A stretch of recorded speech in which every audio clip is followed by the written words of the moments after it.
কাল রাত এত ঝড় বৃষ্টি হয়েছে যে এই ছোট্ট সোনা পাখিটা নিজের বাড়ির রাস্তা ভুলে আমাদের বাড়িতেই এসে ঢুকে গেছে।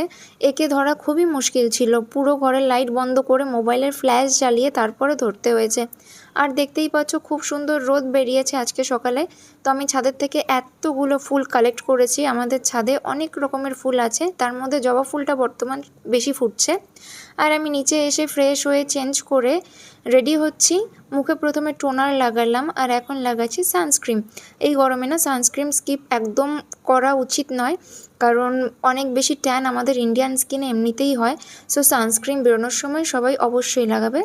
আর এখন আমি বাজারের ব্যাগ নিয়ে বেরিয়ে গেছি বাজার করার উদ্দেশ্যে। দেখো মাছ বাজারটা পুরো জলে ভর্তি হয়ে গেছে।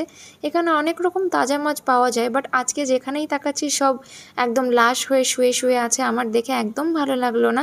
তো আমি এখান থেকে অন্য একটা বাজার গেলাম আর সেখান থেকে নিলাম হচ্ছে গিয়ে বাঙালির সব থেকে পছন্দের মাছ পাবদা।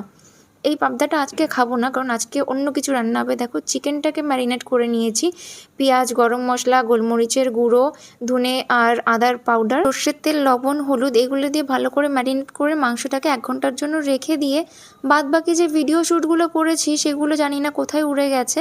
প্রথমে তো ভেবেছিলাম মাংস আর ভাত রান্না করব, তারপরে ভাবলাম যে না বিরিয়ানিই করি। তো ভিডিওর শুরুতে এটা আমার আইডিয়া ছিল না। এখন দেখতে পাচ্ছ যে মশলাগুলো দিয়ে মাংস ম্যারিনেট করেছি সেই মশলাগুলো দিয়েই আমি বিরিয়ানির ওপরটাকেও লেয়ারিং করে দিচ্ছি আর সাথে দিচ্ছি একটুখানি বেরেস্তা। বাট বেরেস্তাটা পেঁয়াজ ভাজার মতন নেতিয়ে গেছে।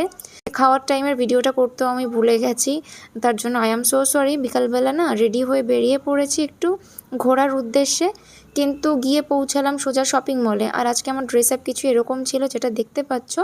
শপিং মল থেকে আমার তেমন কিছুই পছন্দ হলো না, খালি হাতে যে জামা দুটো ছিল ওই দুটোকেই ট্রায়াল করলাম, যার মধ্যে এটা আমার পছন্দ হয়েছে, এটাও পছন্দ হয়েছে, বাট কিছু খাস না।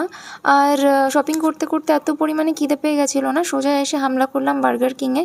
বার্গার কিংয়ে আমরা অর্ডার করেছিলাম 2টো ভেজ বার্গার, কারণ কি আজকের দিনটা বৃহস্পতিবার ছিল। অর্ডার করে বসতে না বসতেই দেখো বার্গার এসে গেছে। আর এখানে বার্গার খেয়ে আমাদের খিদে তো একদমই মিটলো না, কারণ ছোট্ট বার্গার, এত ছোট একটা বার্গার খেয়ে আমাদের মতন ভুক্কারের কী হবে। তো ওই জন্য আরেকটা বার্গার অর্ডার করলাম আর সাথে অর্ডার করলাম হট চকলেট, যেটা অতটাও ভালো ছিল না, বাড়িতে থেকে অনেক বেশি ভালো বানানো যায়, বাট স্টিল অনেকটা ভালো সময় কাটালাম দুজনে মিলে। আজকের ভিডিওটা এখানেই শেষ করছি। ভালো লাগলে লাইক, কমেন্ট, শেয়ার করবেন। Bye bye.